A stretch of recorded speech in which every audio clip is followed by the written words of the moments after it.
This morning has been filled with a series of thought-provoking conversations. To round out these discussions, we want to turn to our attention to the role of diversity in business.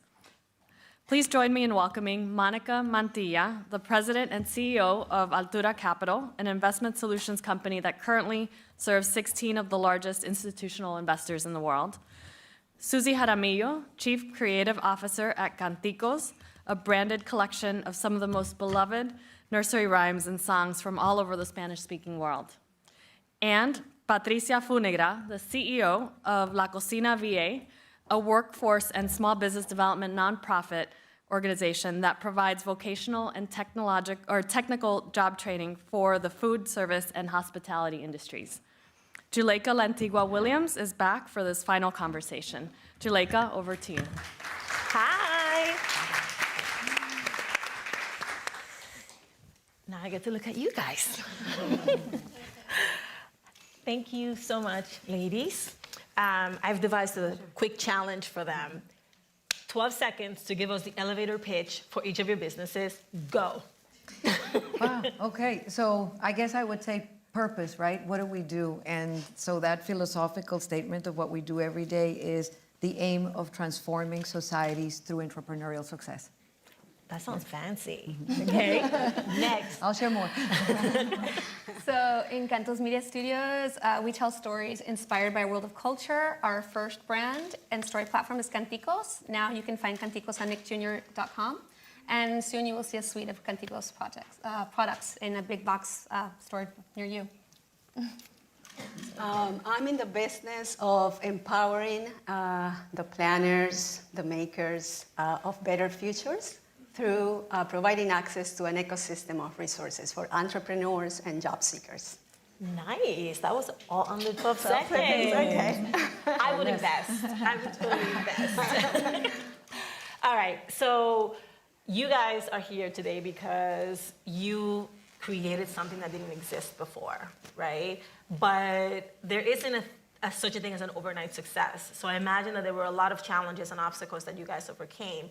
I'd like for you to touch upon one that you thought was the most instructive for you, that from which you derived important lessons about how to continue on your path to being a businesswoman. Patricia.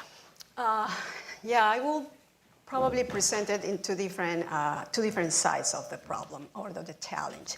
One is the systemic, more big picture challenge that we face, but then it's our own personal challenges. There is a very interesting study from the Rockefeller Foundation, sponsored not too long ago, and they interview CEOs from 5,000 Fortune companies, and they found that only 12% of them ever believed that they will ever be a CEO. So we have to believe in ourselves, and if somebody tells us you have potential, we have to believe it and do something about it. So I would say personal challenges are things that are under our control, and that we have to be aware of that. Thank you. Susie? So I'm an artist by training and an entrepreneur by character, I would say. And this is my second entrepreneurial venture after the advertising world, where I sold the agency and took time off to center myself on my purpose, and combine that with what I thought was a white space and a need that needed to be served. I have a deep affection and love for our culture, and I saw a massive white space in terms of how our culture was being served by the content out there and the brands out there, especially knowing how retailers feel about the Latina customer. And therefore, I created a company designed to fill that need, to fill that white space of content that was IP that could go to CP, right? To service IP that. to CP. IP is intellectual property, CP is consumer product. It's a very simple Doc McStuffins world, right? So, I mean, we need our brands. Where are our stories? Where are our brands? Where are our characters?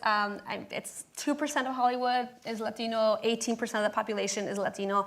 We have this wonderful, rich heritage. I'm an artist by training. I love stories. I'm a storyteller, a brand builder. So I believe that the best use of my skill set would be to center myself on that. And there's the old saying, like, if you don't believe in you, who else will? So I just started doing it because you only get one shot at life, and it's what I was meant to do. All right, so I hear believe in self. I hear feeling a void.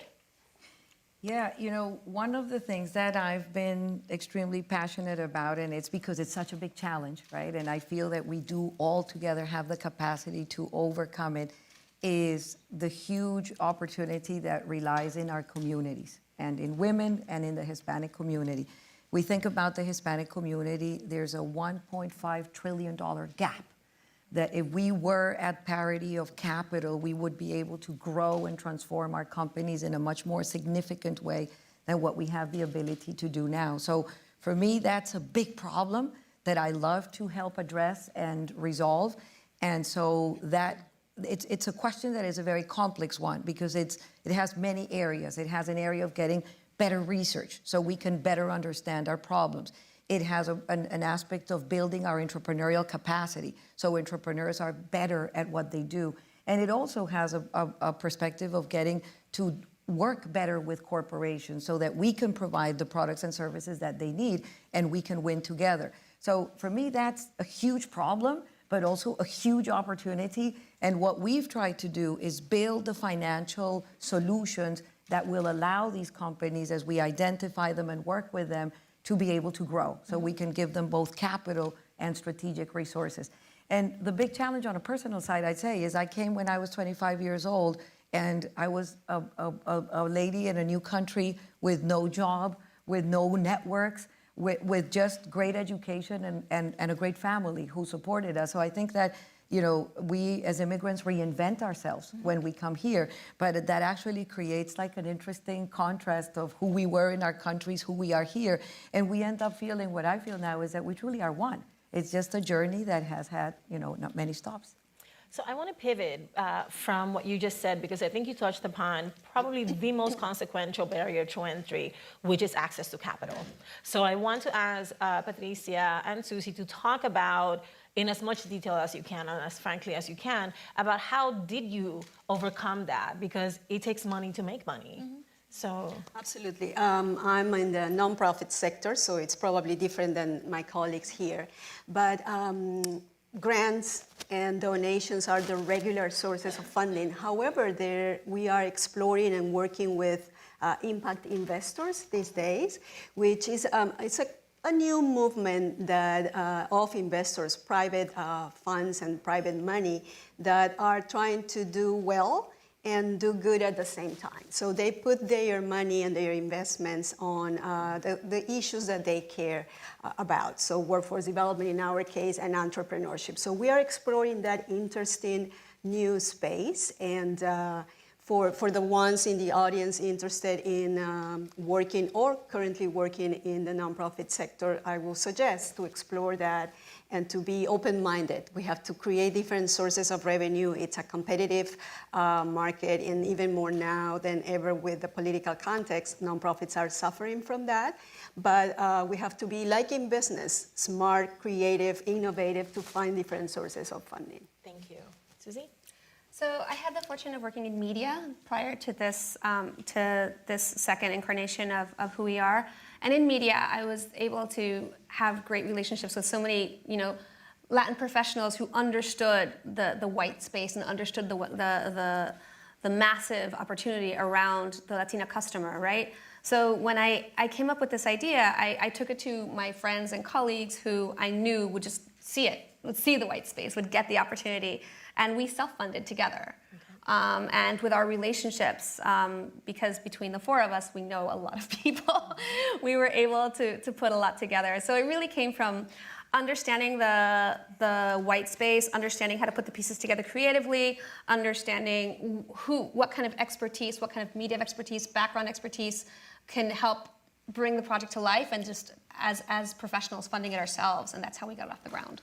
And something I'd like to mention that has to do with your question is there's wonderful organizations like the Stanford Latino Entrepreneurship Initiative, for example, that are helping companies to scale, helping companies connect with capital, getting the right research out there. So it's great to see that as we evolve as a community, we are developing the right infrastructure to be able to, create the outcomes that we all want.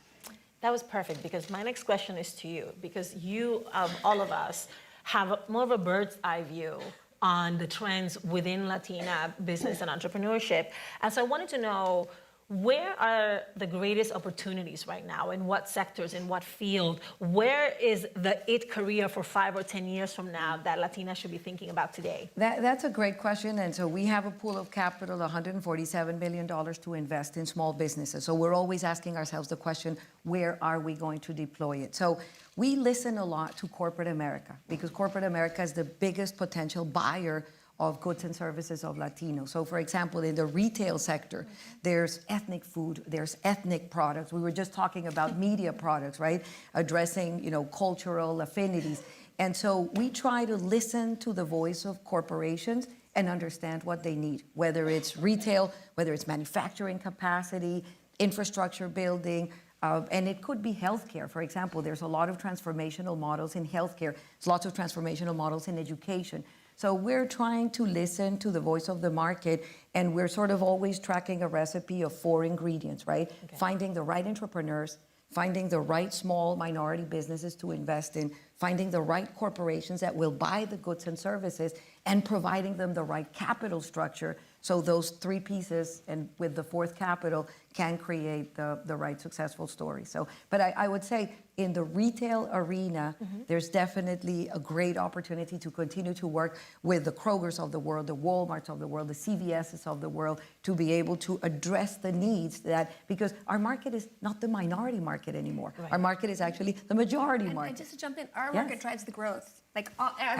across the board in terms of retail and CP, it's all the Hispanic market that's really driving the growth, which is why there's so much opportunity. If you understand that market and you can bring these companies closer to the customer, you have an edge. Yeah. And I would like to add something which is actually one step behind access to capital. We work with clients from underserved communities, low income, and women coming from troubled backgrounds.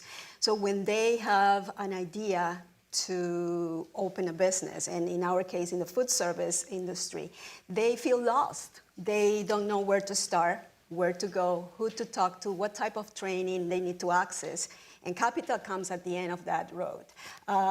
We are now working on creating an ecosystem that packs and offers all these resources all together. What type of training, what type of network you have to be exposed to, what type of certifications, business ideas, how to develop your business plan, how to have a solid presentation in front of potential investors. So finding a way to pack all the resources that are needed by entrepreneurs to take the next step and to make that idea a reality and bring it to life. Absolutely. So Susie, I have a question for you because, like you, I started out as a creator, as a writer, and now I'm a businesswoman, and it's a psychological leap.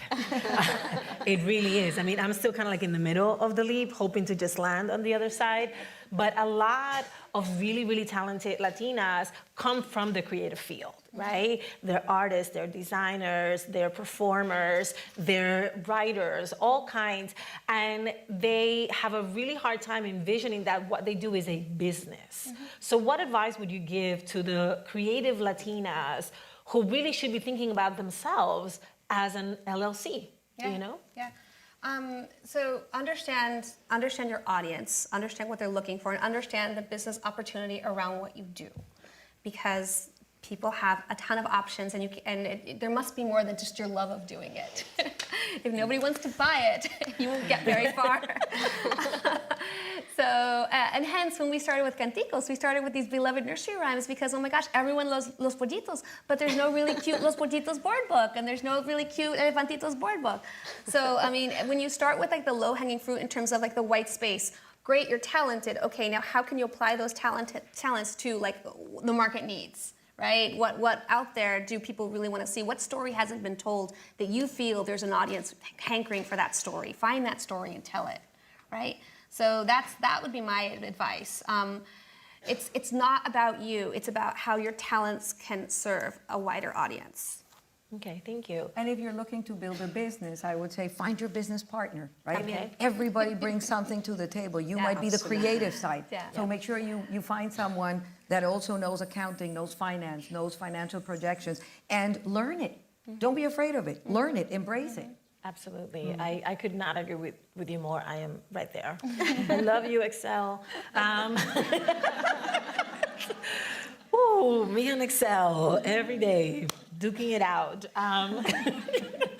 But actually, I was going to come back to you, Monica, because I feel like leadership comes naturally to Latinas. I have nieces, and they run everything. I mean, I have a 3.5-year-old who tells my 8-year-old to sit, and he's like, "Okay, ma'am."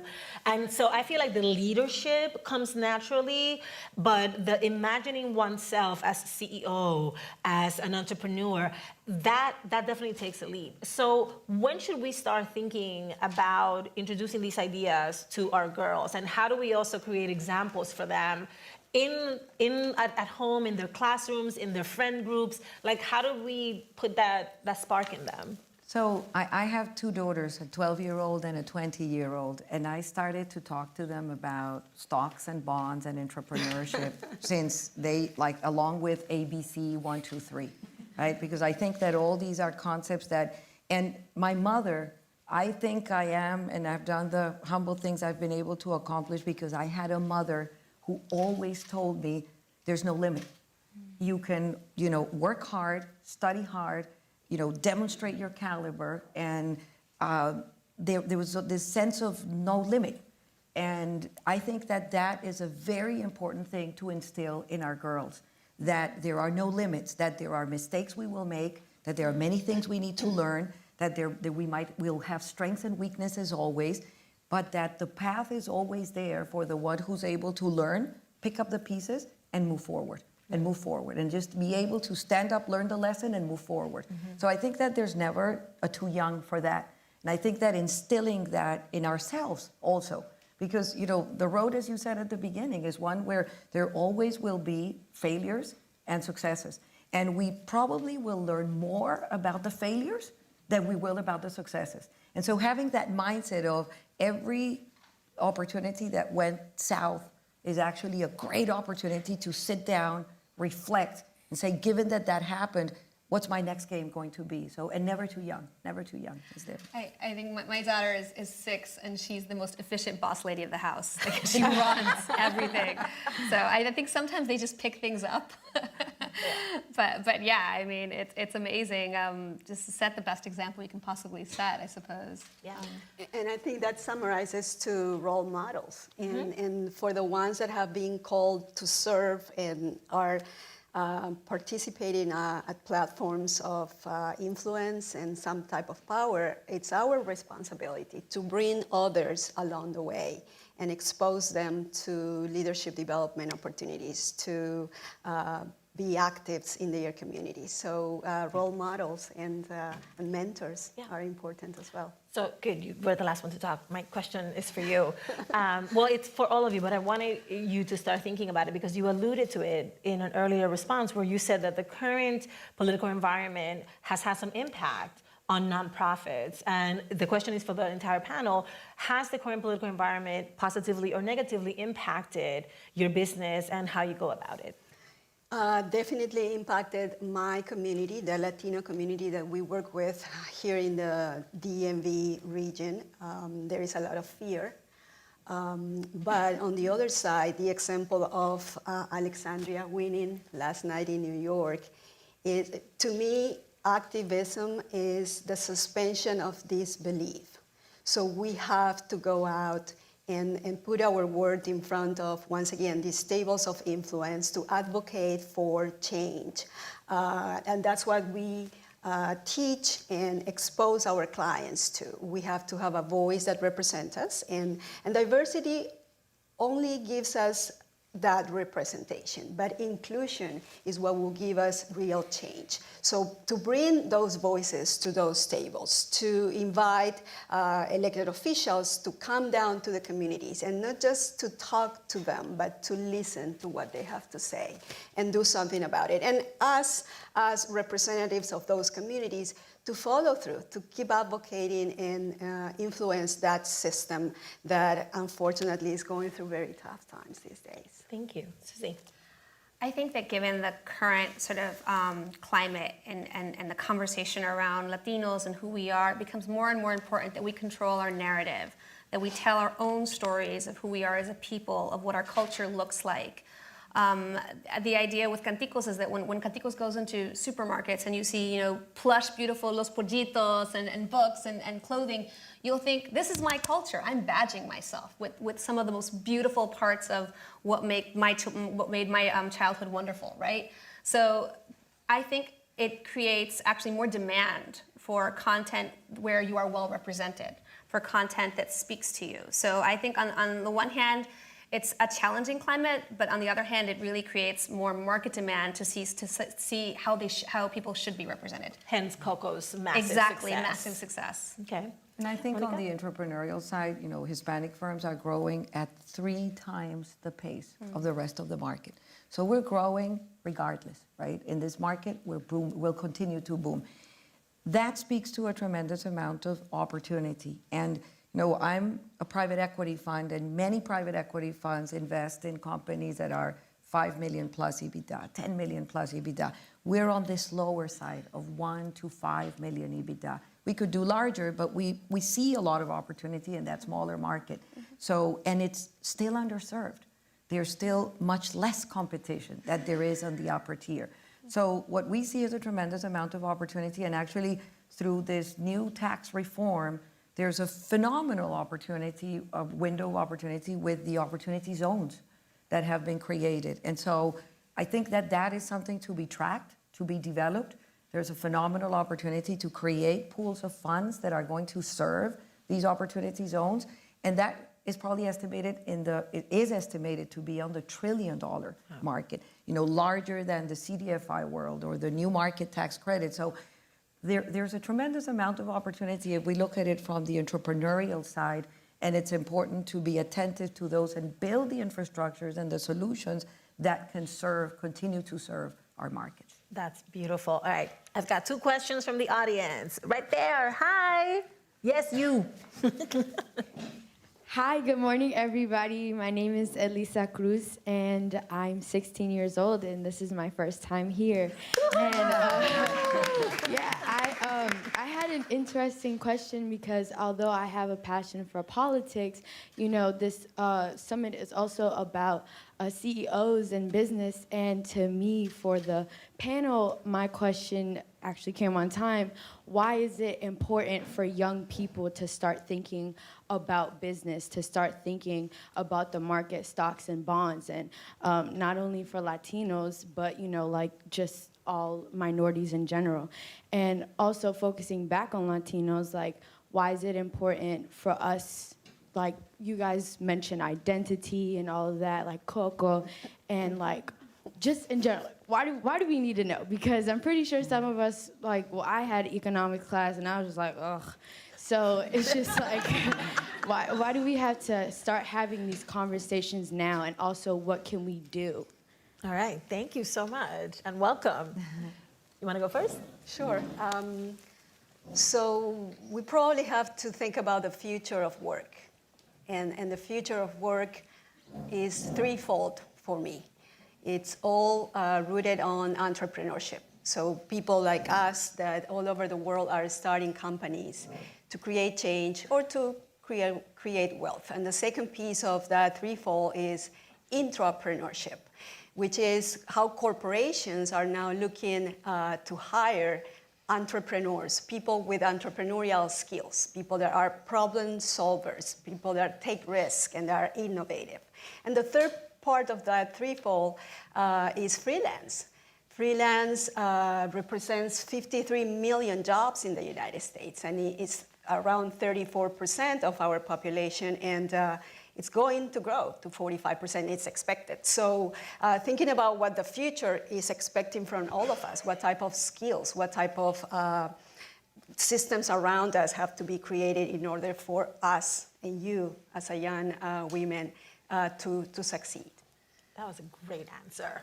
I know, we can skip everybody else. I'm joking. No, I just want to, I would just So I think at 16, I don't think you do have to worry about stocks and bonds right now. I think that I would, well, you know, like Okay, everyone, we will get to the center. until you We will get to understand the them, center. until you understand them, in which case you should. But I think that I think the definition of an entrepreneur is someone that doesn't need to be told to do something to do it. I think an entrepreneur is someone who sees an opportunity and takes it. That is an entrepreneur. And that is a skill set that everybody wants, that everyone in corporate wants. So I think right now you should figure out what your superpowers are. What do you do well, right? And you should focus on that and cultivate those so that you can be the kind of person that sees something and decides you're going to do something about it and does it. I think that's probably the best way to like spend your time right now. But. And I think that there's like two tracks of this conversation, right? One is why entrepreneurship, and the other one is why build our own financial capacity.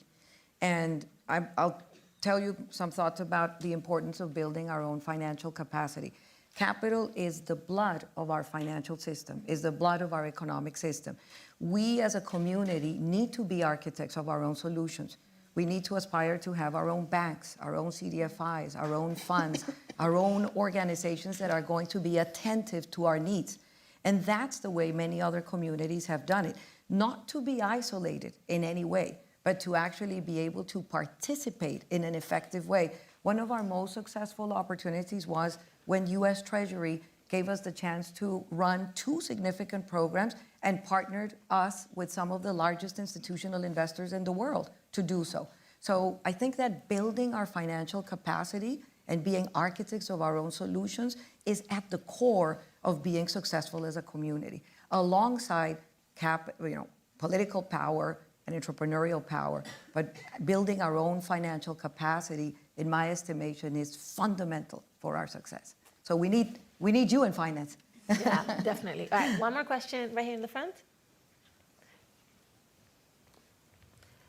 Right. Hi, good morning. My name is Andy Franco. So what advice would you give to Latinas who are thinking about building their own business, but they're getting a lot of either negative advice or, you cannot build that due to XYZ reasons, basically getting not support, whether from family members or close friends? How would you face that? Monica, let's start with you. Well, it's very important to differentiate a hobby and a business. If you're serious about building a business, you need to build it as a business. And you need to start with that Excel spreadsheet of, okay, how's my revenue going to build, and what's my cost structure, and what are the capital expenditures that I need to invest, and who are the people that I'm going to need, and what's my operations and my marketing and all these pieces that will build a business. And there are resources to help you do that. There's many resources, city level, federal level, or academia. And so if you're really intentful and committed to building a business, build a business. And think about all those pieces. And before you invest $1, would be my advice, do a very thorough analysis to understand that your business is not only something that you have a passion for, but is actually something that the market needs and the market will buy. And you need to do the analysis of at what price and who are your competitors and all these things that come about building a business. So I think that there's where the difference relies on just not saying, oh, I'm going to open and I'm going to test and sort of, because then that's doomed for failure. If you're very serious about doing it, put together a business plan. Think about, and there's so many resources out there online for free that you can use. And then you come to your own terms and say, this business is viable. This business really has an opportunity. And I would say talk to people in the business that you want to go into. Get advice from the people that are already practicing what you want to do. Don't get it from your family members necessarily. Honestly, get it from people who really know the business, who are doing what you want to do, who can tell you what the pitfalls will be, what are the things that you need to focus on that will help guide you, and get mentors that are in the field that you want to go into. That's the best way to grow wisely. Well, I think Susie and Monica have said most of what will be like the tips to start with. However, look for your passion. And when I talk to my friends about passion, they say, oh, it's easy for you. You are Latina. Latinas are passionate. I say, no, not about that, not that type of passion. The passion that makes you... the other type of passion. The passion that... that really you realize during the day it's 5 in the afternoon, you didn't get breakfast, you didn't get lunch. You are so much into what you want to build.